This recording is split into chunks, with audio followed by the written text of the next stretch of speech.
तो चलो हम सीधा मुद्दे की बात करते हैं। आज मैं आपको 2 ट्रिक बताने वाला हूँ and last one is very important. उसे देखना बिल्कुल मत भूलना, ठीक है। बहुत कम लोगों को पता है, ये भी इसका लोगों को अल्टरनेटिव इन लोगों को पता ही नहीं है, तो वो करेंगे कैसे यूज़। देखो, अगर मैं इधर पे बात करूँ कि मुझे रो या फिर मुझे कॉलम सेलेक्ट करना है, सारे के सारे इन द सेंस, अगर मैं आपसे बोलूँ ना कि मुझे ये रो सेलेक्ट करनी है, तो आप कैसे करते होगे? आप कंट्रोल शिफ्ट और राइट की एरो या फिर आप लेफ़्ट की एरो दबाते होगे, राइट। तो आपकी जितनी भी रो हैं वो सिलेक्ट हो जाती होंगी। ये देखो, मेरी इतनी रो मेरी सिलेक्ट हो चुकी हैं।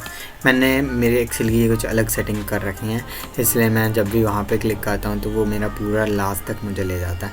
आपको ऐसे करना पड़ेगा, ठीक है।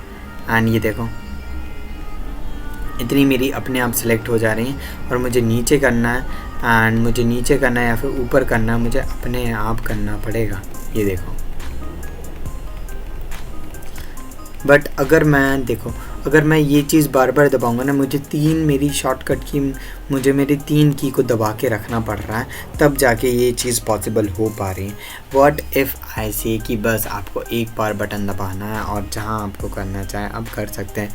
और माउस का तो भैया इधर पे बनता ही नहीं है, आप यूज़ करो, बनता है in the initial stages of Excel. But देखो, इसे मिटिगेट करने के लिए हमें क्या करना है, हमें बस एक बार F8 प्रेस करना है। अगर आपके पास कंप्यूटर है तो, और लैपटॉप है तो फंक्शन और F8 आपने जैसे ही प्रेस करा, आप जितना चाहे उतना सेलेक्ट कर सकते हो।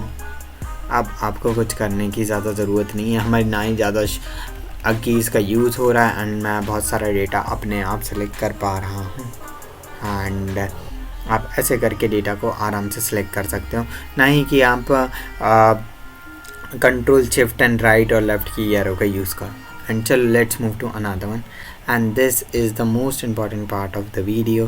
देखो, पहली बात इधर पे समझ लेना, पहले क्वेश्चन अच्छे से सुन लेना। देखो कि अगर मैं इधर पे बोलूँ, मैंने ये बहुत लोगों से पूछा था, उन लोगों का आंसर क्या था मैं वो भी बता दूँगा आपको। अगर मैं आपसे इधर पे बोलूँ कि मुझे जो ये चीज़ दिख रही है, I don't want to live anymore, burn the candle at both end ball is in court और बर्न द ब्रिज, मुझे ये फर्स्ट, सेकंड, थर्ड, फोर्थ और फिफ्थ के इतने सेल्स में लिखना है, ठीक है।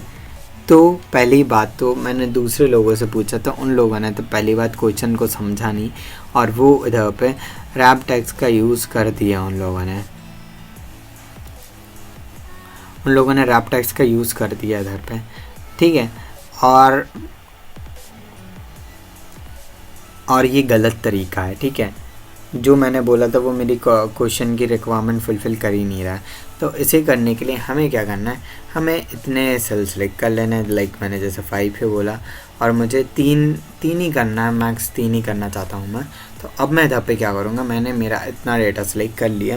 व्हाट आई विल डू है, मैं फिल पे क्लिक करूँगा, होम पे जाके फिल कर देना, फिर मुझे बस जस्टिफाई पे क्लिक करना है, एंड बूम, ये देखो मेरा अपने आप आ गया। देखो, जैसे कि फर्स्ट सेल की बात है कि उसकी फॉर्मेटिंग कुछ अलग थी, तो और इसकी फॉर्मेटिंग कुछ अलग है, तो मुझे इन सब की फॉर्मेटिंग को सेम करना पड़ेगा। तो हम वो भी कर देते हैं, बोल्ड कर देते हैं, एंड 25 मैंने तो फिर 25 लिख दिया है। एंड अब देखो मेरा ये 2-3 सेल में आ गया है। आप ऐसे करके जस्टिफाई का यूज़ कर सकते हो। एंड अगर आपको और अमेजिंग चीज़ें देखनी है एक्सेल से रिलेटेड जो कि हाइडन है, आप लेफ़्ट वाली वीडियो देख लेना, और कुछ अच्छी सी टिप्स एंड ट्रिक्स हैं गूगल शीट की, लाइक रेनबो इफेक्ट, और भी कई चीज़ें हैं, तो आप राइट वाली वीडियो देख लेना। And the playlist link also is in description, आप वो जाके भी देख सकते हो। Thank you for watching this video.